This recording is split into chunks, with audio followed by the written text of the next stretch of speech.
Hi everyone, welcome to another assembly box tutorial at CraftTangles. Today we'll be learning how to assemble explosion box, the one with the flaps design. So here is what you get into the parcel.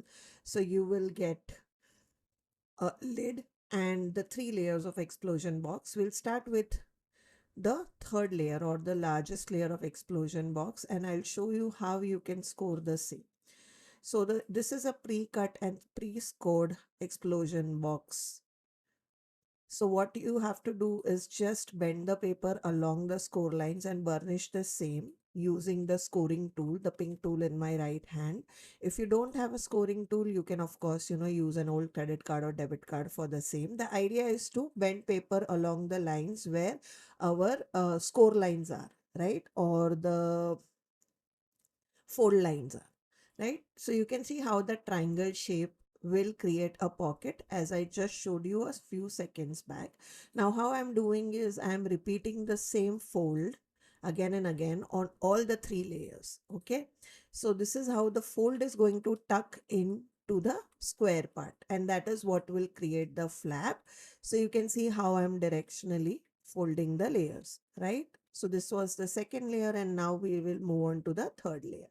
So you have to score all the 3 layers the same way like how I'm doing right now.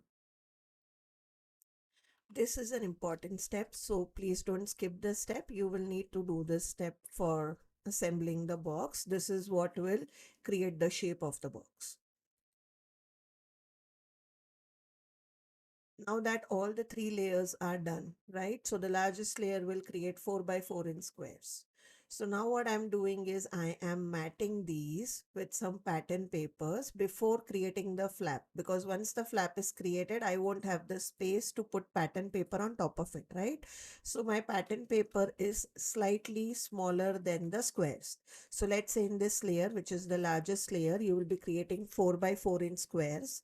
So my pattern paper, which is that pink paper you see at the top left, right, is 3.75 inches by 3.75 inches. Now you could have also kept it 4 by 4 inches. It is your style, how you want to go. I like to keep my pattern paper slightly smaller than the base on which I'm sticking to. So that is what I'll be following throughout all the layers, right? So that's what I'm doing, but you can always, put 4 by 4 inch. So this is how I'm matting the paper. Okay. Now for matting paper, I am using red tacky tape, again available at store, because it's mess free. However, if you like, you can also use liquid glue as well. So here is how you have seen that, I stuck a triangle using a very thin layer of tape. So the tape I am using is 1/4 inch. So it's very thin. Okay. And that is how I created that pocket, by applying a little bit of tape on the white part of the triangle and then sticking the triangle back onto the square shape after matting. Okay. So that is what you also have to do to create the flap, right? So again, here I'm showing the same to you on the layer 2, which is 3.5 inches square. So here you can see I have used liquid glue just to show you that you can also use liquid glue. It's not a problem. It's just that you'll have to put some weight on top of it while the glue dries. Okay, so I have matted, and then on the line, I have added a very thin layer of glue, and then I'm sticking that triangle on top of the square, which will create that pocket mechanism, right? And then I'm just matting those triangles again with some pattern papers. So this is how you create the explosion box layers with pattern papers, right? So you have to just keep on following the same step again and again on all the 12 sides. On the box, I have the largest size, which is the largest layer. I have added the mat on the outside also, just to keep the box decorative. And here you can see for the flaps that I have created, right? I have added some heart tags by CraftAngles. You could have, of course, created your own cardstock or put some photos there, whatever you like. Whatever you want to add, you can add. Right now, on to the lid assembly. So again, doing the same thing, wherever the scoring lines are there, I am just bending the paper along that side with using my scoring tool, and just, burnishing the edges or making sure that my paper is properly folded on those edges, right? So that's all I'm doing over here. Once that is done, on the four corners where you see that small tabs, right? I'm adding some tape so that they can stick together to form the lid. Okay, you could of course, use liquid glue. However, if you are using liquid glue, you will have to hold the shape for 2 to 3 minutes while the glue dries. Okay. So now I'm removing the silicone release sheet, and now we will be working on creating the actual lid for our box. Now the size of this lid is going to be 4.5 inches by 4.5 inches. So my pattern paper is going to be 4.25 inches. Just then, how I am like to mat, again, you can do you.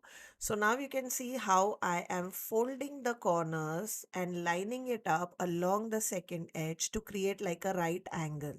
So this is how you will have to create the lid. I am following the exact same process on all the four sides to create that right angle and aligning them along the edge. The fold line is aligned along the edge of the second part of the lid or the left part of the lid.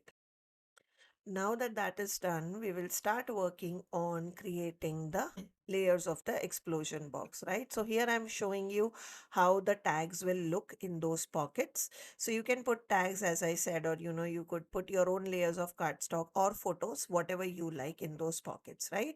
So this is the second largest layer. I have flipped it, and on the back side, the one which does not have flap, in the center, I am adding some red tacky tape.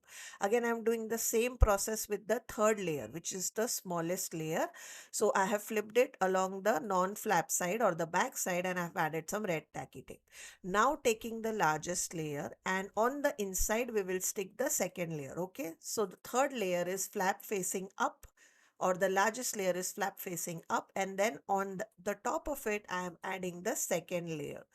So what this will do is it will create like box on top of box on top of box, right? And you have to make sure that it's aligned from the center, so it is centrally aligned and all the four corners are properly, like the largest box is a little larger than the second layer, and the third layer is always going to be a little smaller than the previous layer, right?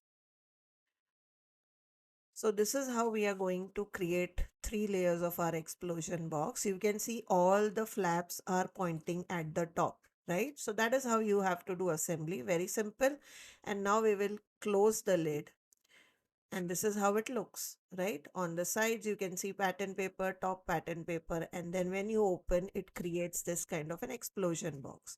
Now for the top layer, which is the smallest layer, right, what I have done is I have taken two CraftAngles rectangle tags and I have cut them in half. Okay, so what I'm doing is I'm cutting them in half, and you can see they easily fit into those pockets that we created at the top layer, right? So that's what I'm doing. Again, taking the second tag, cutting it in half, using one part in one tab and the second part in the second opening, right? So that's how the smallest layer I have added tags, and on the second and third layer I have added those hard tags, right? And this completes the box, explosion box with flap. On how will I decorate it, etc., which photos you are just seeing right now, there is going to be real tutorial for the same being uploaded on our YouTube channel, Facebook, Instagram, etc. So stay tuned and watch those reels on how I decorate it.